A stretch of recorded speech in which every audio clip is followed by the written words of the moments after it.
Live from Brooklyn, New York, this is Spirit Matters, your daily Bhakti Center podcast. The Bhakti Center is in Manhattan, but I live in Brooklyn, and that's where I'm tuning in from. And believe it or not, I'm flying solo today. I've got our live Zoom studio audience with us and beautiful people, new people joining all the time. We got Vishaka from Mumbai and Yashika. We don't know where Yashika's from still, but we got we got people from Texas, from India, from the Pacific Northwest of Seattle and Jersey and Virginia and Florida, and people joining us from all over. And wherever you're tuning in from, I'm so freaking glad you're here. Freaking, I'm allowed to say freaking, right? This is a family podcast, and there's nothing wrong with that. I'm just so freaking glad that you are here with us. Because wherever you're tuning in from, whether you're driving to work or putting your kids to bed or putting yourself to bed or watering your plants or taking your dog for a walk or making breakfast or lunch or dinner or on your lunch break or during work, wherever you're from, a huge part of this podcast is just to let you know that you're not alone, that there are people out there on a spiritual journey, on a spiritual path, seeking connection. And this is our means of sharing a little connection with you. So we're so glad that you are out there. And if you want to let us know that you're out there, write to us at spiritmatters@bhakticenter.org. Spiritmatters@bhakticenter.org. I just got a beautiful mail from somebody, and I'm going to look it up real quick so that we can see it. But it was just a simple mail from somebody out there in Pennsylvania, Jenna Vatsal Devi from Gita Nagari Dham. She's wrote, "I love your podcast. I'm here. Much thanks to the three of you." That was it. Just letting you know you're there. We love to know that you're out there. Normally, I'm joined by my tri-hosts, Achita Gopi and Kishore Chandra, but neither of them are here today. And we were like, what do we do? And we're like, let's just fly solo. So we're going to roll with it. We might end early today, but that's okay.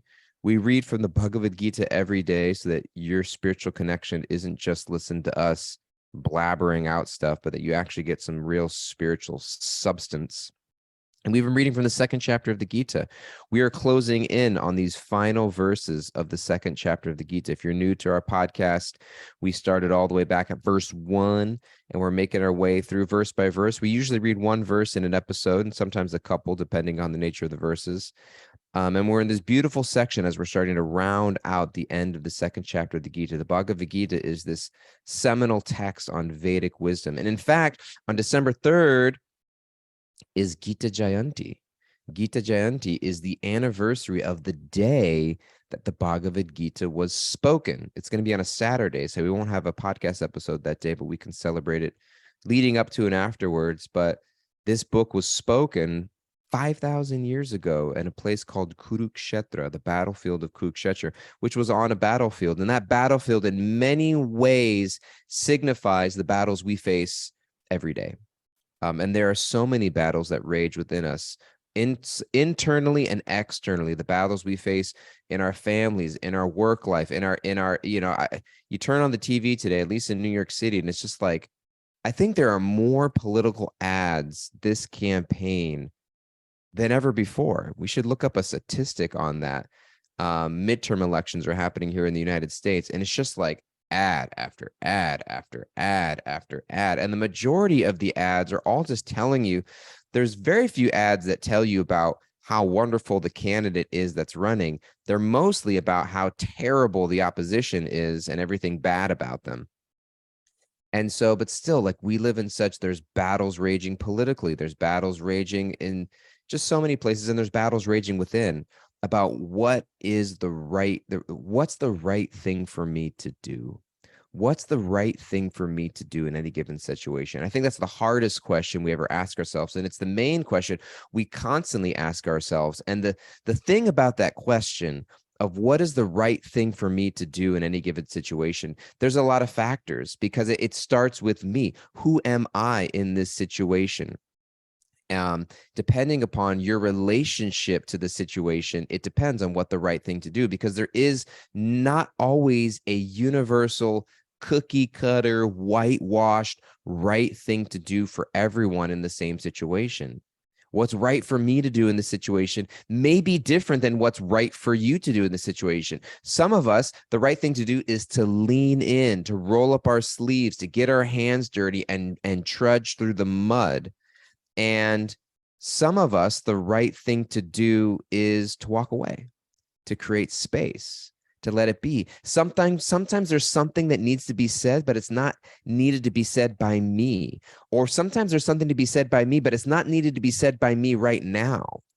And so the nuances of learning how to understand are not just what needs to be done, but my identity in a given situation.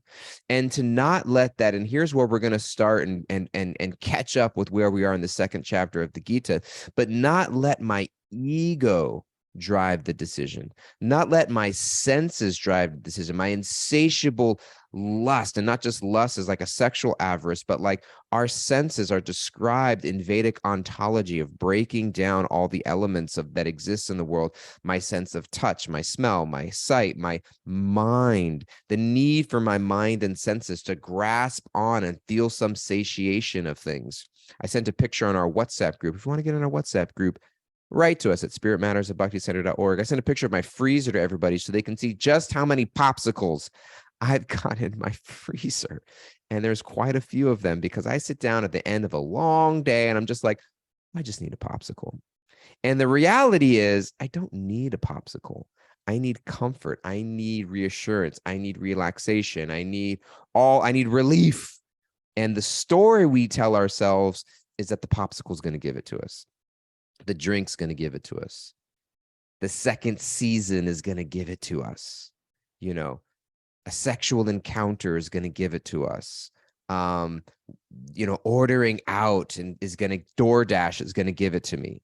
That's the story we tell ourselves in our mind. And the sad thing is that sometimes the story that our mind and senses tell us actually implicate us. They take us further away from relief, further away from satisfaction.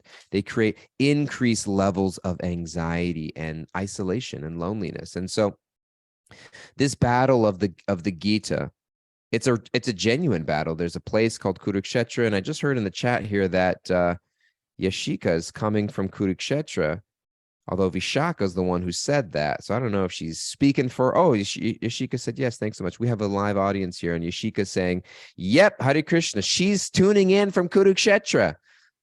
It's kind of amazing. Like I never wind back up this far and talk about how we began on Kurukshetra. And the day that I choose to do that, we have an audience member tuning in from Kurukshetra.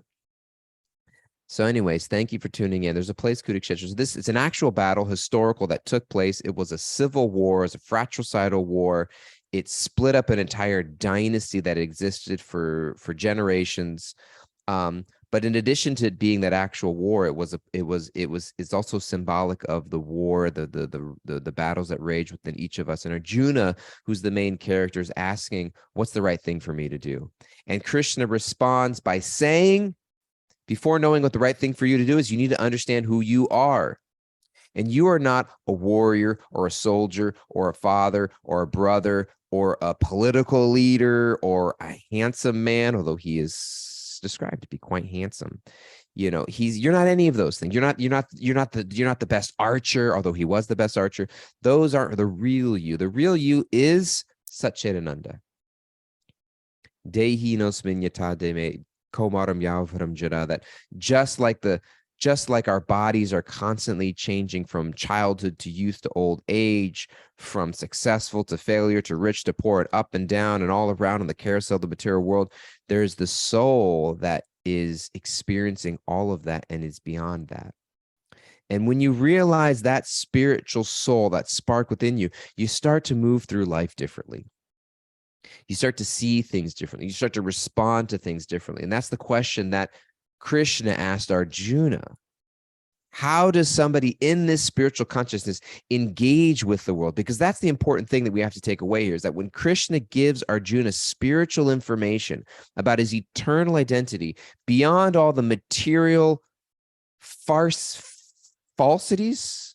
Is farcity a word? Farce means illusion. Could someone look that up? Is there another way? Farcities? I feel like I'm just making up a word. Falsities word, along with all the material falsities, the farce of material identities. You don't just run away from everything. You allow that to inspire a new type of evolved, mature, elevated engagement with the world, where now I can actually make a positive difference. Now I'm actually positioned in a way where I'm not clouded by ego. I'm not driven by selfish desire. My goal isn't to somehow build a castle in the sand, but it's to help me learn where to invest my time, my energy, my resources in a way that has lasting impact, lasting fulfillment. And I'm not just trying to rearrange the chairs on a sinking ship. I'm trying to set a new course entirely that serves the needs of the soul. And so Arjuna is asking that question in verse 55. We've been looking at these verses. 54, he asks these questions of like, what does that look like? Tell me so I can see it.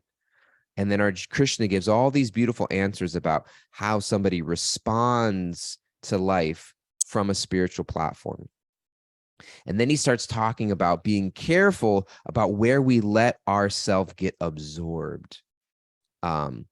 Because there's impressions that are made on the mind constantly, that every conversation, everything we consume in life feeds a narrative, feeds a particular type of story. And Krishna is saying, be careful what stories you feed, what narratives you build with your thoughts, your words, and your actions. And so Krishna, I believe we left off around verse 61 last week. We left off around verse 61. Verse 61 in the Gita speaks, we might have read this, but I'm using this as a catapult.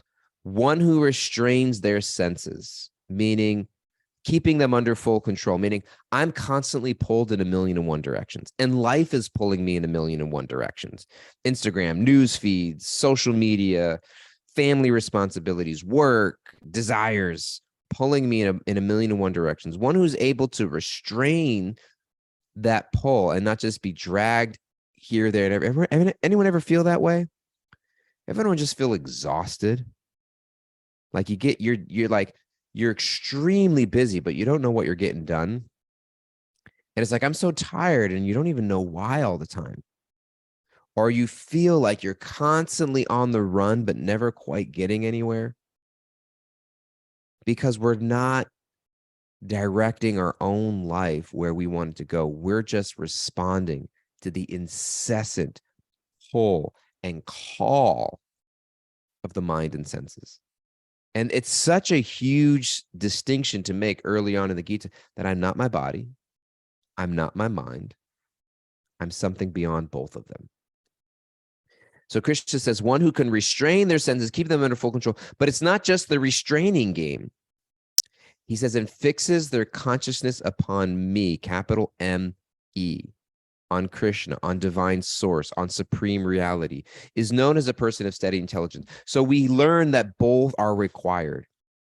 In order for me to let go of the stories and narratives of the material world, that happiness lies X, Y, and Z, I don't just need to deny that story. I need a new story.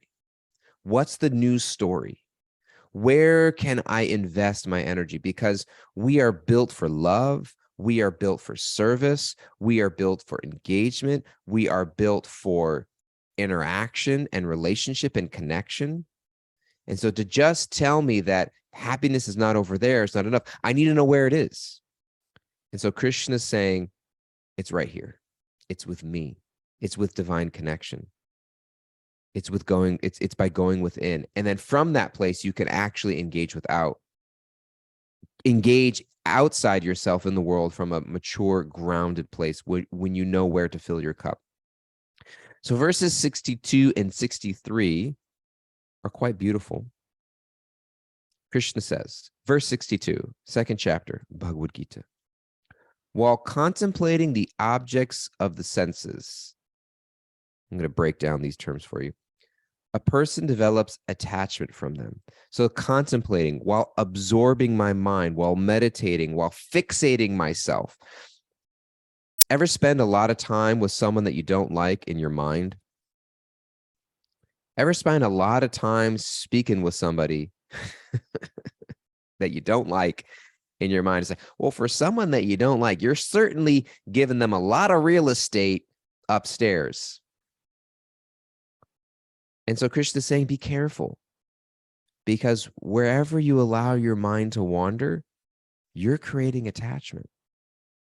You're creating a bondage, because it's naturally that what we spend time with, even if it's not good for us, even if we don't like it, we're creating this sense of enmeshment. So be careful what you allow. Learn to catch your mind. Learn to stop yourself before you start having too many imaginary conversations with people that aren't good for you. Learn to catch yourself before you allow your attachment to turn into an obsession. Krishna says, while contemplating the objects of the senses, a person develops attachment from them. And from such attachment, lust develops. That is the shift from just kind of thinking about something to becoming obsessed with it. And from lust, from that obsession, anger arises, Krishna says. So contemplation leads to attachment, leads to lust, leads to anger. I feel like Yoda. Because when I start to just mull's a word. Mull. When I start to mull over something, I develop an attachment for it.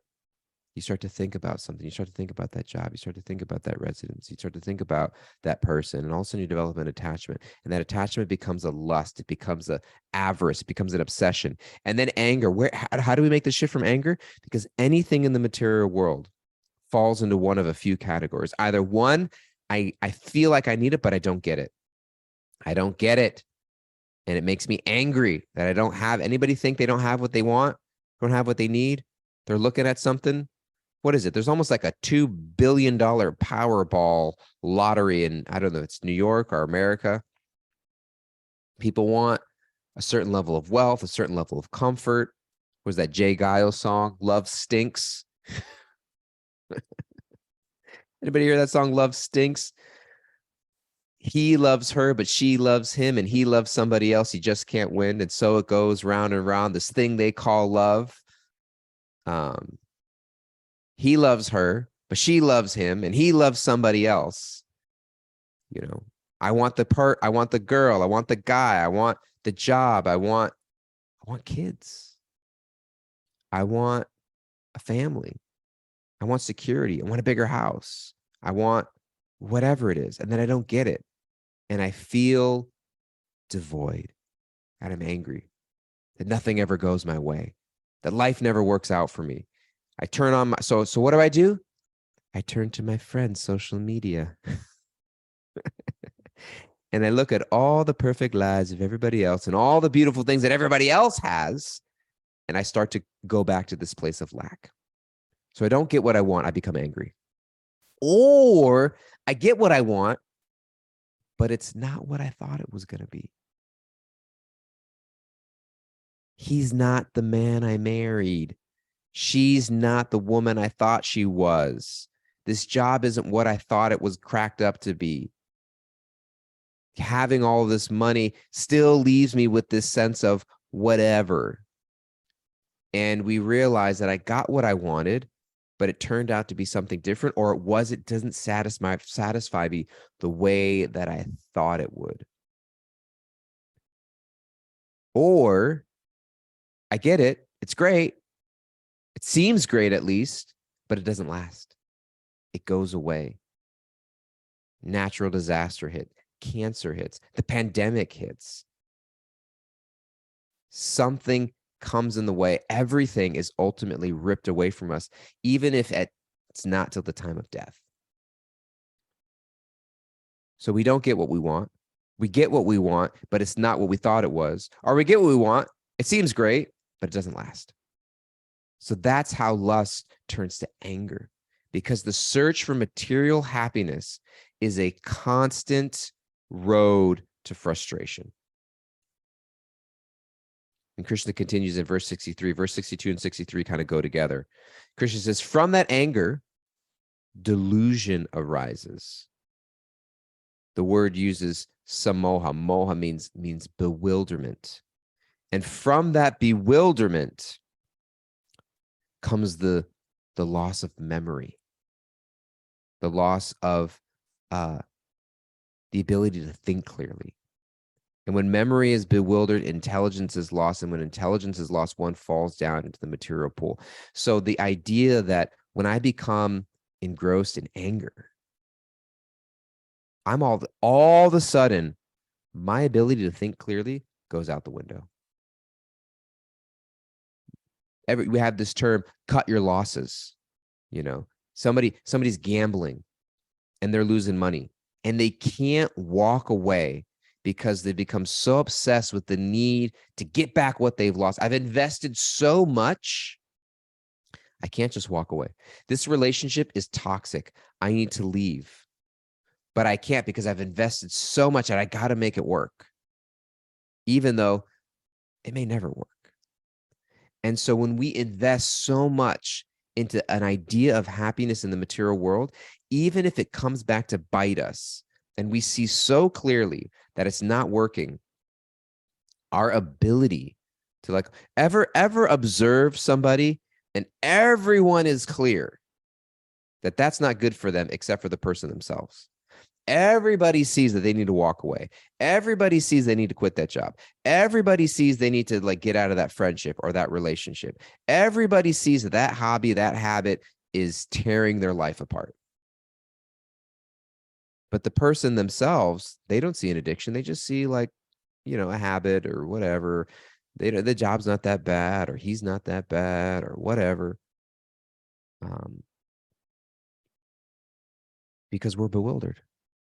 Our anger and our attachment has stolen our ability to think clearly. And so Jay Giles Band. I'm not a proponent of Jay Giles Band. They've got some pretty unsavory songs and lyrics, but this particular song, Love Stinks, and so it goes round and round. We just get caught. And that's literally the definition of samsara. Samsara literally means cycle or circle, this carousel of the material world. And so Krishna is here laying the whole thing out in 2 verses, 62 and 63. And in the following subsequent verses, we got less than 10 verses left in the 2nd chapter of the Gita. Krishna is going to be able to mention how a person free from that attachment and aversion and able to control their senses, again, that restraint through regulative principles of freedom, can attain the divine. And so this is where we get into the place of spiritual discipline. Spiritual discipline is not a means of just doing without and like oppressing. It's a means of navigating this tricky, murky, dangerous, slippery slope of the material world in such a way that I don't get lost in it. Krishna doesn't want you to get lost. And I'm constantly getting lost. We've spent lifetimes, if not just this one life, developing habits that take us away from ourselves. And so it's not a matter of being disciplined or undisciplined. We're all incredibly disciplined. It's just, what discipline am I disciplined in? I'm disciplined in the practice of binge watching television. I'm disciplined in the practice of going to bed late. I'm disciplined in the practice of taking things the wrong way and getting angry and taking things personally. I'm disciplined in the practice of unhealthy eating. I think I'm eating whatever I want. I'm free. No, I've conditioned myself to eat things that aren't good for me. And so it's not a matter of being disciplined or undisciplined. It's a matter of choosing how I want to be disciplined rather than letting life dictate it for me. So that's where we're on the Bhagavad Gita. And Krishna's going to spend the remaining verses. We'll pick up on these tomorrow because we are at time. We are at time for today. And that's what happens when you just give me a microphone and tell me to just open my mouth and let sound come out. So forgive me for any blubberings. Pasha says, thanks, Dad. That's my code name on the Zoom chat. Zoom chat. Why my dad? Because I'm over 30. Kimberly, we're going to take some takeaways from Kimberly, who's our taker-awayer, and she's going to wrap up a few lessons. If anybody else has some lessons that they want to share with us, please go ahead and put them in the chat. No, Pasha required, it's not because I'm over 30, but it's because I tell dad jokes. But that's because I'm over 30. I'm getting close to 40, everybody. I'm getting close to, I'm going to be 38 this month. That's right, everybody. Lane's like, you're over 30. Yeah, but your soul is so much younger. Okay. Kimberly, moving on. What you got for, is Kimberly here? Yeah, I'm here. Okay, Kimberly, what you got for us? Takeaway, or Kimberly, the takeawayer. Thank you. So today we're taking away that we create attachment wherever we allow our minds to wander. We create attachment wherever we let our minds to wander. That's Yep. a great one. Put that in the spreadsheet that we keep for phrases because we want to remember that one. Yeah. And then that attachment we have can lead to anger that can remove our ability to think clearly. And spiritual discipline will help us navigate the slippery slope of the material world. Say that one again. Spiritual discipline helps us navigate the slippery slope of the material world. Spiritual discipline helps us navigate the slippery slope of the material world. Those are some good ones. Make sure you write all those down, and we got to turn those into Instagram posts and t-shirts and whatevers. All right, guys. I love you all so much. You're amazing. You're beautiful. So glad that you're tuning in with us. Please, again, let us know if you're out there. The Bhakti Center is taking a trip to India in January. So please go to bhakticenter.org, check out the retreats we got going on, our community groups. We'd love to just have you be more connected. And I hope you have a wonderful, fantastic day, evening, morning, wherever you are. Thank you guys so much. We will see you tomorrow, same time, same place. Bye-bye.